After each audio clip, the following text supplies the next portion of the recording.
Sa panahon ng mga Kastila ay hindi maikakailang ang dahilan ng pagsiklab ng digmaan ay ang mga praile at ang kanilang masamang gawain sa mga Pilipino.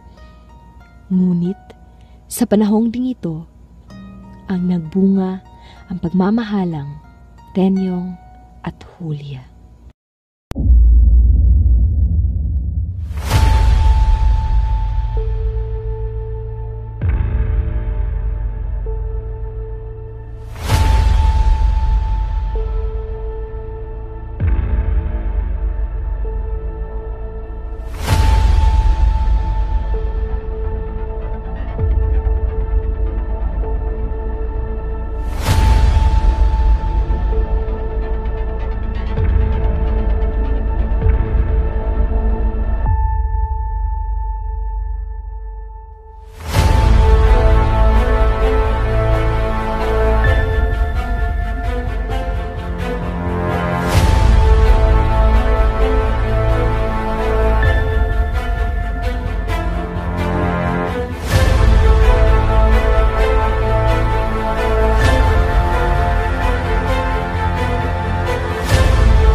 Julia, patingin nga ako ng ibinutuda mo.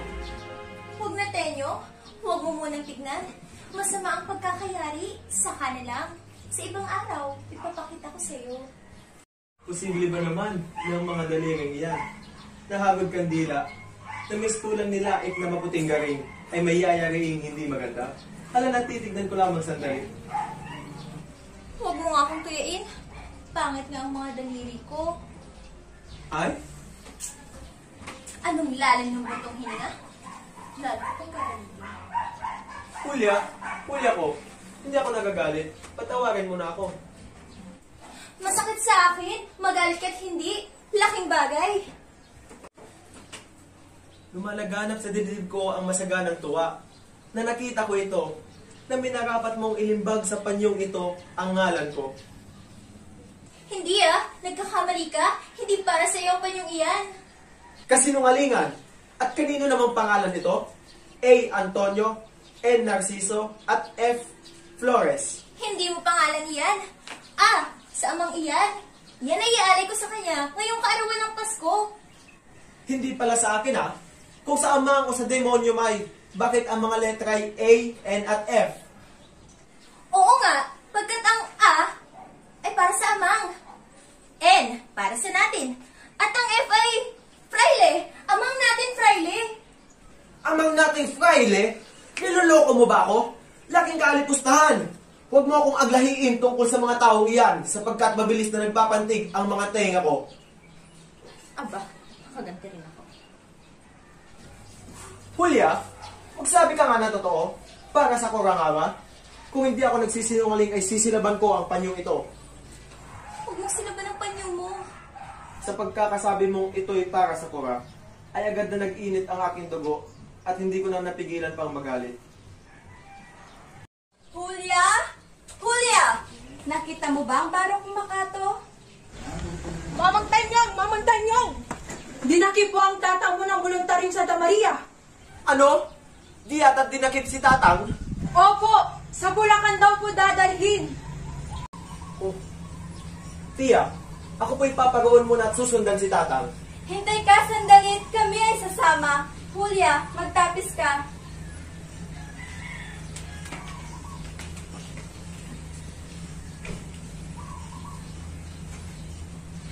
O mundong sinungaling, sa bawat sandaling ligayang kinamtam ng aming dibdib ay tinutugunan kapag daka ng matinding dusa. O mundong mandaraya, ang ligayang kaloob mo sa amin ay may hahalin tulad sa bangot halimuyak ng isang bulaklak na sa sandaling oras ay pusang lumilipas.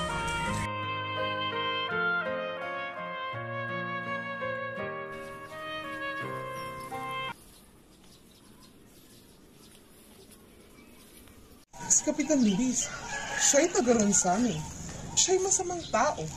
Kung di man mason, siya'y pilibustero.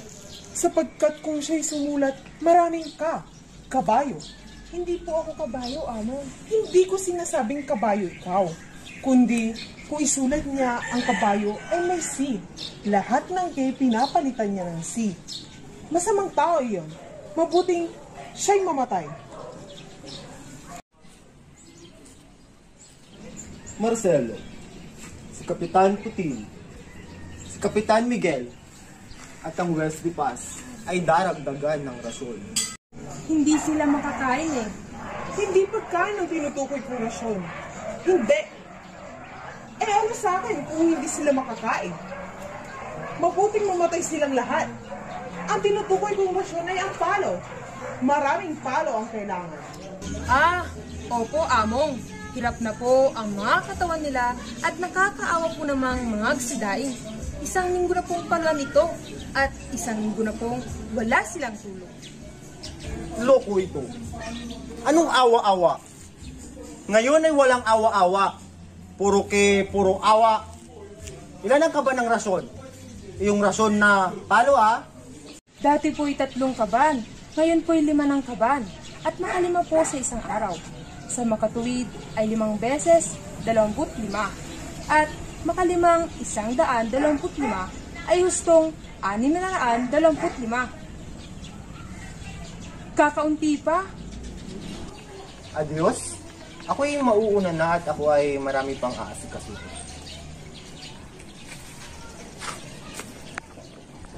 Kahapon, ilan ang namatay? 8 po sana, ngunit nang mag-uumaga ay 7 lamang. Aba bakit ganon? Si Kapitan Ingo ay pinagsaulan ng hininga. Si Kapitan Ingo pinagsaulan ng hininga? Narito si Kapitana Putin. Nais raw niyang makita ang kanyang asawa na si Kapitan Ingo. Kung gayon, hindi mamamatay si Kapitan Ingo. Mamamatay pong walang pagsala. Wala na pong laman ang 2 pigi sa kapapalo. At ang 2 braso ay lumitaw na ang mga buto. Nagigit sa pagkakagapos. May buhay po sa si Kapitan Ingo. Saan naroon iyon? Nariyan po sa kabilang silid at tinutuloyan po uli ng 5 kaban. Mabuti Marcelo. Huwag mong kalilimutan na si Kapitan Ingo ay araw-araw papaluin, ibibilad at bubuhusan ng tubig ang kanyang ilong. At huwag bibigyan ng mabuting tulugan, ha? Opo, Among. Compañeros habías traído el dinero para el gobernador?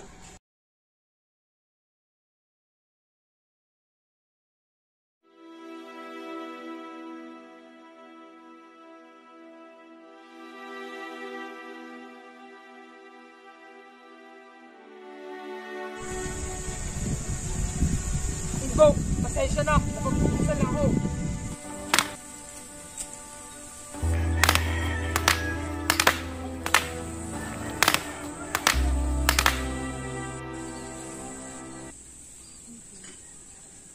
Inang, ang among. Kapitana Putin, ngayon makikita mo na ang mga tao mo.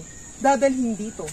Sinabihan ko na rin ng alkalde na hindi na papaluin, hindi na ibibilad at pinagbilin ko na rin na bigyan ng mabuting tulugan. Aakit muna ako sa gobernador upang sabihin na pakawalan na lahat ng bilanggo. Nakakaawa naman sila. Opo, Among. Mano nga po, Among. Salamat po, amo.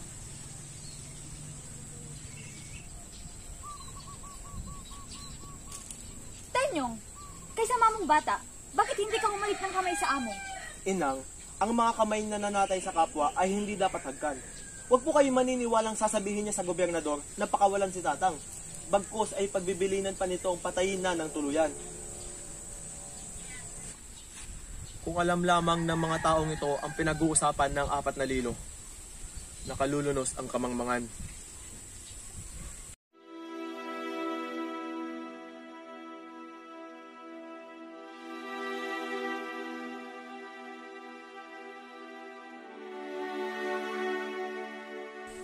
Igo! Igo! Ingo ko! Bakit ganito ang sinapit mo? Ingo! Tatang! Ikaw po ititihaya ko upang hindi na mangawit. Hindi na anak ko. Hindi na kaya ng katawan ko. Hinang-hinana ako. Tatang! Mabaging langit! Ano't ipinagkaloob niyo sa amin ang ganitong hirap? Nanay, tignan niyo po ang Tatang. Kay lulos ng kalagayan. Tatang! Tatang! Patay na! Mga walang patawad! Ipaghihiganti ko si Itay! Tenyong! Tenyong! Julia! Matitiis mo bang lisanin ang ina mo? Kaya't alam mong ganito ang kanyang anyo? Hindi mo ba alam na tanging ikaw lamang ang makapang-aalis sa kanya? Bakit mo siya iiwan? Julia, tunay nga ang iyong sinabi. Ngunit, hindi ba't si inay ikakalingain mo na parang tunay mong ina? Sa bagay na iyon ay ano pang ipag-alala ko? Oo nga, Tenyong. Ngunit hindi kaila sa'yo. Ang maililingap ng isang lalaking kamukha mo ay di katumbas ng babaeng gaya ko. Tenyong, huwag kang umalis. Julia, hindi maaaring ako'y di pa sa parang. Hinintay na ako ng mga kapatid. Tumutunog na ang oras ng inaaping ina. Mula sa pinto ng kanyang nagpapaubayang anak. Dito sa dibdib ko'y tumitimo ang kanyang himutok. Ang kanyang nakapalulumong daing. Mga anak ko, Anya, oras na upang ako'y inyong ibangon mula sa pagkakalugni. Oras na, Julia ko, ng paglagot ng matibay na tani ka lang mahigpit sa 300 sinasangayad. Hindi na dapat tulutang ang mga iya-anak pa natin magising pa sa ganito kalagim na pag-aalipin. Wala na akong may tutuloy. Kundi tanggapin na lamang ang huling pag-ubili. Ang ating mga alaala ay lalapat sa tapat ng iyong puso. At sa mga digma, pag siya'y nabanggit, ipagtanggol ka sa panganib. Kung sakasakaling ang irog ko'y masaktan, pahatid kang agad sa aking kandungan. Ang mga sugat mo'y aking huhugasan ng masaganang luhang sa matay nunupad. Puso ko'y dinadalaw ng malaking hapis. Huwag mamanglaw, huwag ipagdusa ang aking pagpanaw. Mga limlim na sa mga matang ilaw. Ang mga ulap man, Julia ko, ay mananatili. Darating na ibig ang pagluluwalhati. Tenyong napun ko'y kahimanawari. Magliwayway ulit, dilim ay mapawi. Huwag nang matakot, huwag nang mangamba. Ako'y tutupad lamang sa pangakong pakikianib sa mga kasama. Aming tutubusin, inaaliping ina. Ikaw, irog ko'y itatago ko sa aking dibdib, sa tabi ng aking puso, upang hindi malubos ang pagkakasiphayo ng mga sakuna. Ako'y yayao na. Ako'y lilisanin? Balot niya rin puso ng matinding lumbay. Bumalik ka agad, hindi ka matay. Julia, aking sinta. O Tenyong ng buhay.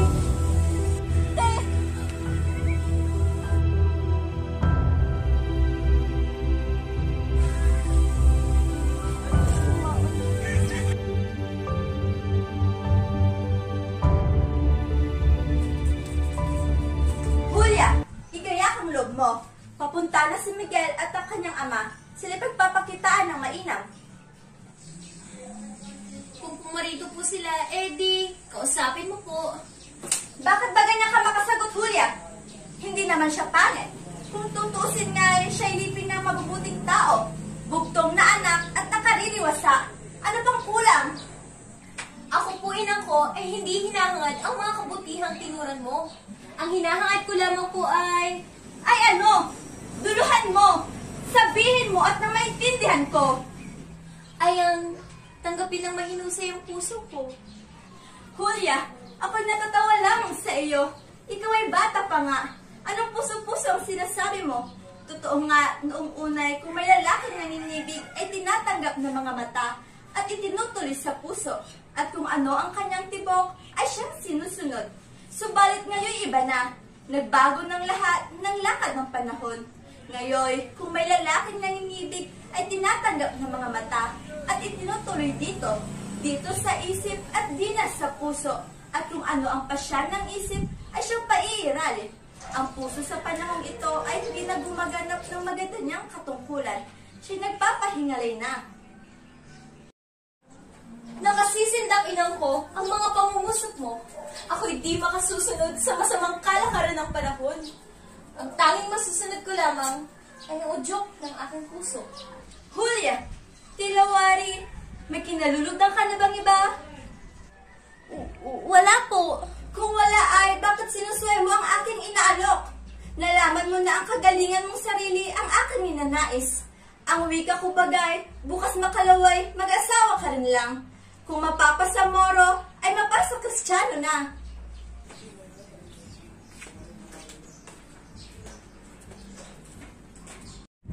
Monica! Monica! Po! Halika. Pumaroon ka kay Lucas at sabihin mong hinihintay ko siya. Madali ka. Opo.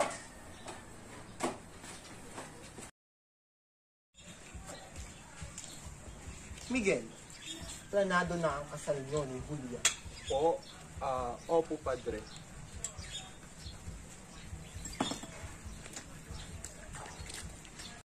Oten yung niyaring dibdib, biyat at ako'y iyong natiis, hindi na nasilip sa ganitong pagkahapis. Ay, magdumalikat daluhan, tubusin sa kapanganiban, huwag mo akong pabayaang mapasa ibang kandungan. Halika, Tenyo, halika, at baka di naabutin si Julia ay humihinga pa. Papanaw, walang pagsala. At kung patay na abutin, itong iyong nalimutan, ang bangkay ay dalhin na lamang sa malapit na libingan. Huling samo o Tenyo, kung iyon ang maibaon sa malungkot na panteon. Dalawin minsan man isang taon. Kay ganda ng dalit ni Julia. Ngunit, napakalumbay nga lamang. Narito po pala kayo. Patawarin po ninyo at hindi ko na lamang kayo nang magsirating. Kahiya-hiya po. Hindi. Hindi ka hiya-hiya. Mainam ang dalit mo. Nga pala, nasaan ang inang mo? Nariyan po sa labas. Tatawagin ko po. Magandang bata si Julia. At iyak akong lalabas siyang mabuting asawa. Miguel, marunong ka talagang pumili. Ako, amo, ang mabuting mamili. Si Miguel po'y hindi alam makilos.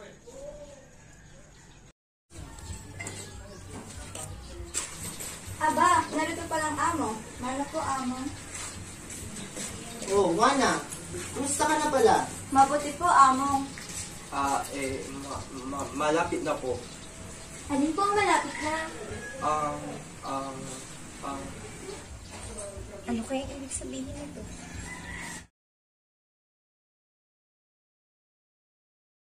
Monica! Monica! Po! Ano nangyari sa'yo, Julia? Narinig ko ang usapan ni Inang at ni Padre Teban. Pakakasulong nila ako kay Miguel. Ano? Paano na si Tenyong? Kaya nga kailangan ko ng tulong mo. Nais kong hanapin mo si Tenyong at sabihin mo, ayokong makasal kay Miguel. At sana'y magpakita na rin siya sa akin. Opo, gagawin ko lahat ng aking makakaya upang madala si Tenyong dito. Salamat, Monica. Salamat. Walang anuman. Tao po! Tao po!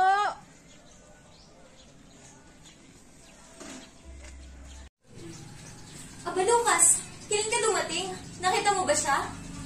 Nakita ko po siya, ngunit bigla namang dumating ang mga kaaway. Kung gayon, napapalaban si Tenyong? Naku, hindi kayo masugatan. Laking panganib. Pinaalis po agad ako ni Kapitan Tenyo at baka ako raw po ay mapahamak at wala nang makapagbalita sa inyo. Ngunit kung ako po ang masusunod, ay tutulong po ako sa kanila. Hindi po ako takot sa mga putukan. Ano ba ang bilin sa'yo? Sabihin ko raw po sa inyo ay siya'y makakauwi na. Maaasahan ko kaya? Marahil po, maliban lang kung magkakaroon sila ng ligamgam. Sige po, ako aalis na. Oo, Lucas. Marami na akong utang sa'yo.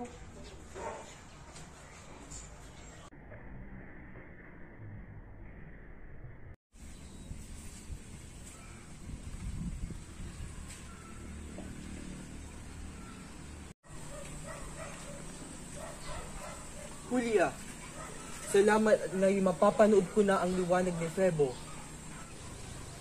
Narito na naman ang ulol na ito. Babanggitin niya na naman ang mga araw, buwan, at mga bituin. Pagkatapos ay ang ulan, ang alimuom, at ang mga huni ng mga ibon. Bakit ba ayaw mo akong sagutin? Puta lang maliwanag, daig mo pa ang araw na bagong sikat. Miguel, totoong masakit ang ulo ko. Huwag mo nga akong kausapin. Ang bawat tunog na nadidinig ko ay tilang inangat-ngat ng aso ang ulo ko. At ang bawat kumausap sa akin ay ibig kong... Ay, salamat! At ako iniibig mo na. Sino nagsabi sa'yo niyan? Sinabi mo na ang kumakausap sa iyo, iniibig mo na. Ulol nga pala. Ang sabi ko, ang kumakausap sa akin ay ibig ko ng dikdikin. Marting matapang.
Ikaw, Miguel, tinatanggap mo ba si Julia bilang iyong kabiyak? Opo, Padre. Ikaw, Julia, tinatanggap mo ba bilang kabiyak si Miguel? Opo, Padre. Ngayon, kung sino ang nais tumutol ay magsalita na. Padre!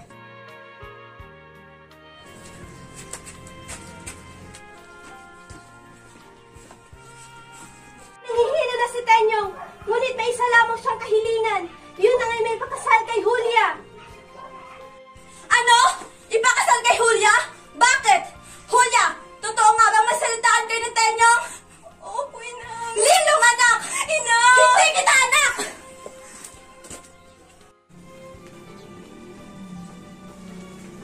Tabi!